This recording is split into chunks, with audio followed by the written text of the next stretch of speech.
Here is an up-close look at this Kenmore replacement refrigerator filter.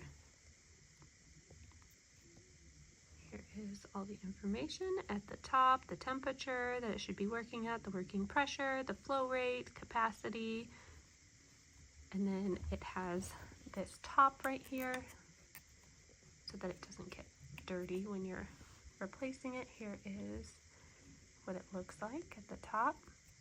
And then when I replace mine, I just grab this top and put it on the other one so that it's not leaking everywhere. I kind of hold it in the sink for a minute and then put this cap on so it's not draining when I'm trying to bring it to throw away. I like to replace our filters every like 5 months because we're a family of 7, so we drink a lot more water.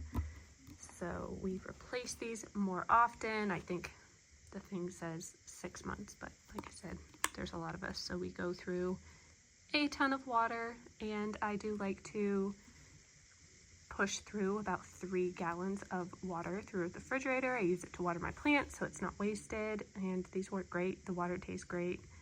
No complaints here. They are easy to replace too.